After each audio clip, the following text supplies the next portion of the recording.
ఇంకో పక్కన మీరు ఏసీ కూడా పెట్టుకోవచ్చు, ఎండ ఉంటే మీ కార్లు కానీ సైకిళ్ళు కానీ స్కూటర్లు కానీ మీ ఇంటి దగ్గరనే ఛార్జ్ చేసుకుంటే ఒక్క పైసా ట్రాన్స్పోర్టేషన్కి అవసరం లేదు, కుకింగ్కి అవసరం లేదు.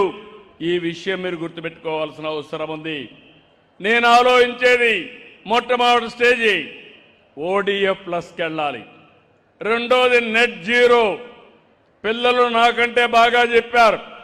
ఆ స్కూల్లో కురిసిన వర్షాన్ని భూగర్భ జలాలుగా మార్చడం, వాళ్ళ స్కూల్ పైనే సోలార్ ప్యానెల్ పెట్టి కరెంటు తయారు చేసుకోవడం, ఇంకో పక్క ఆ స్కూల్లో చెత్త ఉంటే దాన్ని కాంపోస్ట్ గా తయారు చేసుకుని తద్వారా చెట్లకు కానీ కిచెన్ గార్డెన్ కానీ పెంచుకోవడం.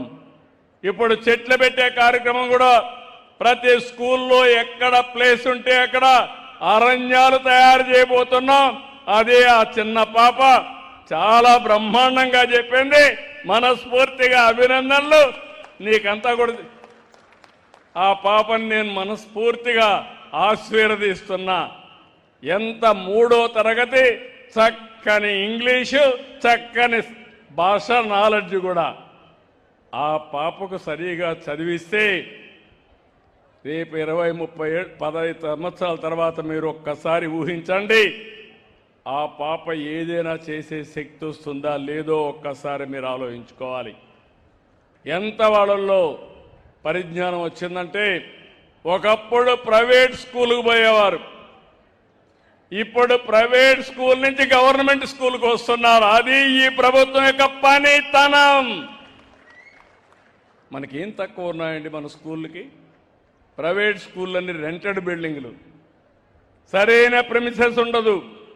ఈరోజు మనకు మంచి బిల్డింగ్లు ఉన్నాయి, మంచి వాతావరణం ఉంది, మంచి టీచర్లు ఉన్నారు. మా టీచర్లు మనసు పెడితే ప్రపంచాన్ని జయించే పిల్లల్ని తయారు చేసే శక్తి ఈ టీచర్లకు ఉంది. అందుకే మొట్టమొదటిసారిగా ఓడిఎఫ్ అంటున్నా, ఇప్పుడు నెట్ జీరో అంటున్నా, భవిష్యత్తులో కార్బన్ న్యూట్రల్ అంటున్నా. మనం గాలి పీల్చుకుంటాం, కార్బన్ డయాక్సైడ్ వదిలిపెడతాం.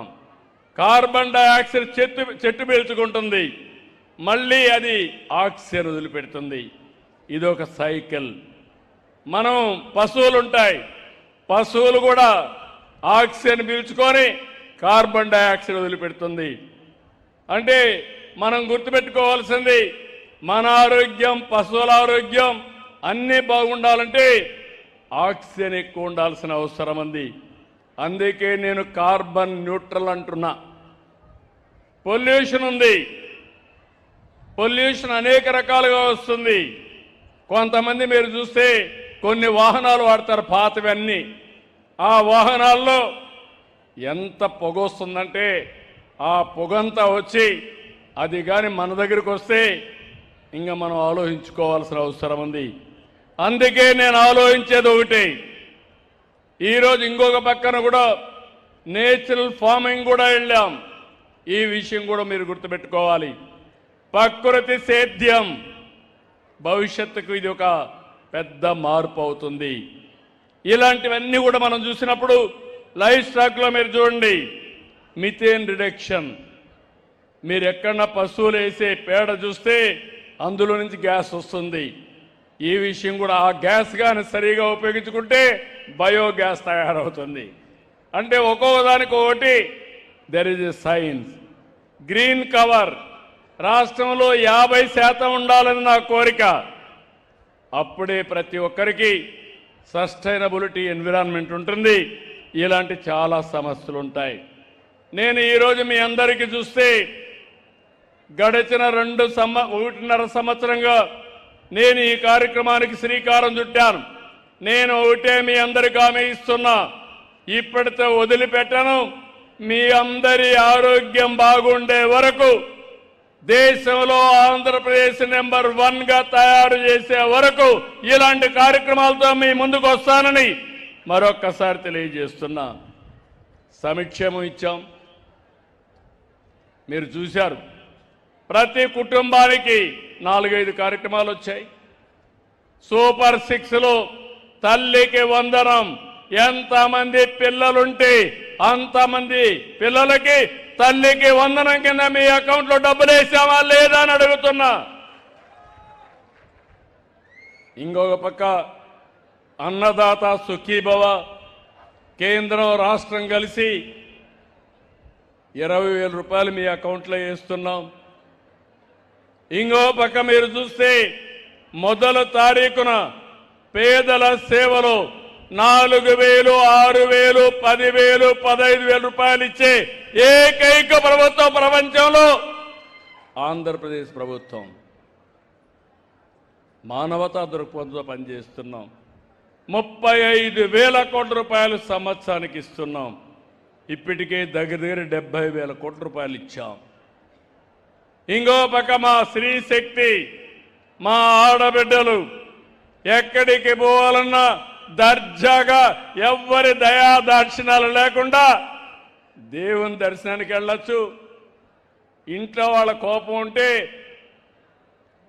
అమ్మగారింటికి వెళ్ళొచ్చు. తల్లిని చూడాలంటే మీరెళ్ళి చూసి రావచ్చు. పిల్లలు చదువుకోవాలంటే దర్జాగా స్కూల్కి పోవాలంటే ఏ బాధ లేకుండా బస్సు ఎక్కించి వెళ్ళొచ్చు. తొందరలోనే ఇది కూడా ఆలోచిస్తున్నాను. రాష్ట్రం మొత్తం గ్రామాల్లో కూడా ఏసీ బస్సులే వస్తాయి. పబ్లిక్ ట్రాన్స్పోర్ట్ మాత్రం పేదవాళ్ళందరూ ఎయిర్ కండిషన్ బస్సుల్లో తిరిగే రోజు తొందరలో వస్తుంది. అంటే దేనికోసం అంటే మీరు ఏసీ బస్సుల్లో తిరిగితే టైర్డ్ గారు, లేకపోతే ఆ గాలి ఎండ దుమ్ముతో మీరు పోయి వచ్చే లోపల టైర్డ్ అయిపోయే పరిస్థితికి వస్తారు.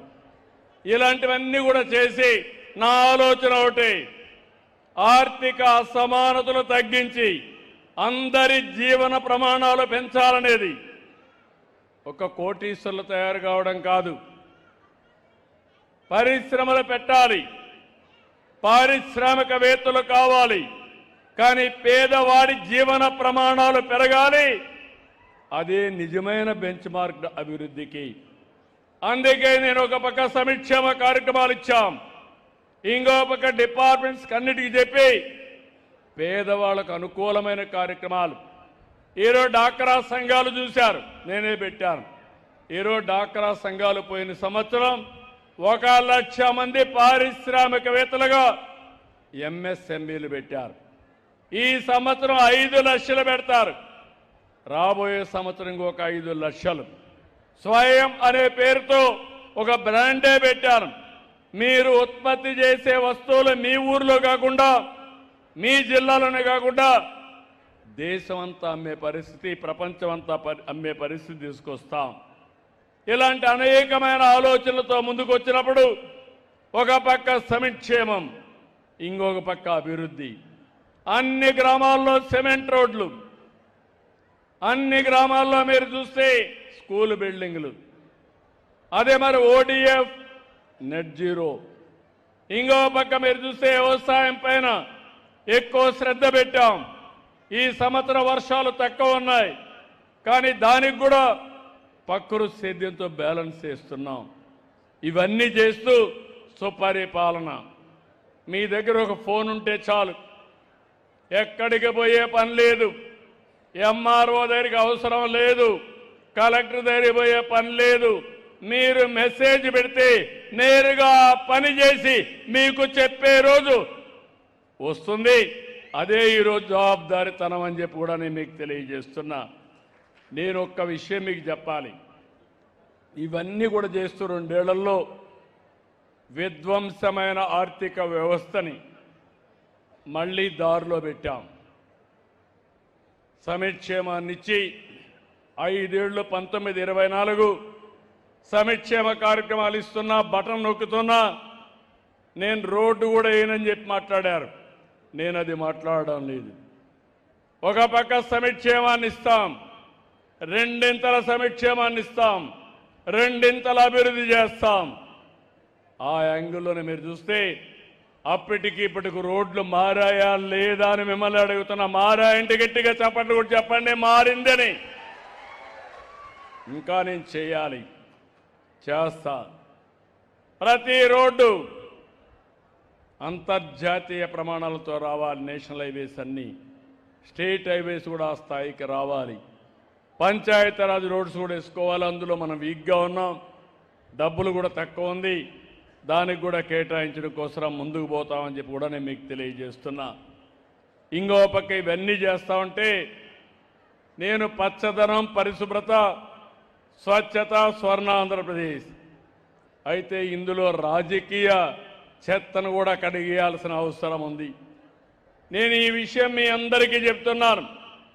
ఇన్ని పనులు చేస్తే రేపు ఎలక్షన్ వస్తే మీరందరూ కూడా ఏం ఆలోచిస్తే ఎవరు డబ్బులు ఇస్తే వాళ్ళకు ఓట్లు వేయాలనుకుంటారు. అది మానాలి. నేను కూడా గట్టిగా మాట్లాడదాం అనుకుంటున్నాను. ప్రజలు నీతి నిజాయితీగా ఉంటే తప్పుడు రాజకీయాలు చేసే వ్యక్తులు తప్పులు చేయకుండా ఉండే పరిస్థితి వస్తుంది. అందుకే ఎన్నికల్లో డబ్బుల ప్రభావం లేకుండా చేయవలసిన బాధ్యత మీ అందరి పైన ఉంది.